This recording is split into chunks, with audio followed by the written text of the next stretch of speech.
समरकंद से तवील सफर तय करके आने वाला कासिद इस्लामी सल्तनत के हुक्मरान उमर बिन अब्दुल अजीज से मिलना चाहता था। उसके पास एक खत था जिसमें गैर मुस्लिम पादरी ने मुसलमान सिपह सालार कुतैबा बिन मुस्लिम की शिकायत की थी। पादरी ने लिखा, हमने सुना था कि मुसलमान जंग और हमले से पहले कबूल इस्लाम की दावत देते हैं, मगर हमारे साथ ऐसा नहीं किया गया और हम पर रातों रात अचानक हमला करके हमें मफ्तू कर लिया गया। दमिश्क के लोगों से शहनशाह वक्त के क़याम गाह का मालूम करते करते वो कासिद एक ऐसे घर जा पहुंचा। एक शख्स दीवार से लगी सीढ़ी पर चढ़कर छत की लिपाई कर रहा था। जिस रास्ते से आया था वापस उसी रास्ते से उन लोगों के पास जा पहुंचा। उसने लोगों से कहा कि मैंने तुमसे इस्लामी सल्तनत के बादशाह का पता पूछा था, ना कि उस मफलूकुल हाल शख्स का जिसके घर की छत भी टूटी हुई है। लोगों ने कहा, हमने तुझे ठीक पता बताया था, वही हाकिम वक्त उमर बिन अब्दुल अजीज का घर है। कासिद ने मायूसी और बेदिली से दोबारा उसी घर पर जाकर दस्तक दी। कासिद ने अपना तारुफ कराया और खत उमर बिन अब्दुल अजीज को दे दिया। उमर बिन अब्दुल अजीज ने खत पढ़कर उसी खत की पुष्ट पर लिखा, एक काजी का तकर्रुर करो जो पादरी की शिकायत सुने। मोहर लगाकर खत वापस कासिद को दे दिया।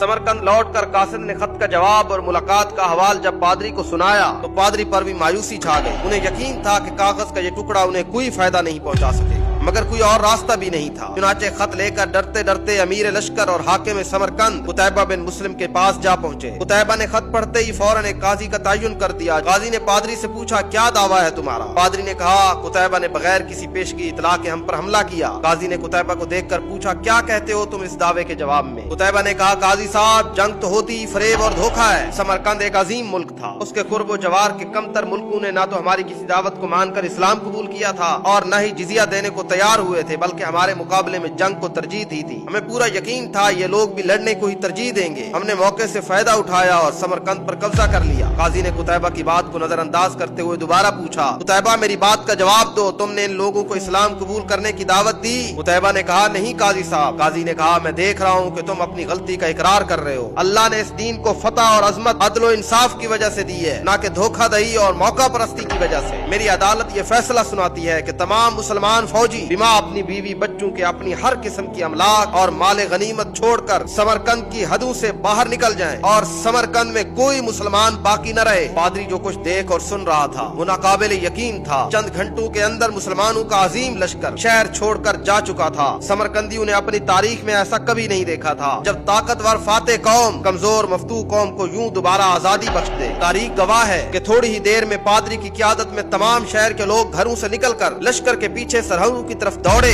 और ला इलाहा इल्लल्लाह मुहम्मदुर रसूलुल्लाह का इकरार करते हुए उनको वापस ले आए कि ये आपकी सल्तनत है और हम आपकी रियाया बनकर रहना अपने लिए फख्र समझेंगे। दीन रहमत ने वहाँ ऐसे नुकूश छोड़े कि समरकंद एक अरसे तक मुसलमानों का दारुल खिलाफा बना रहा।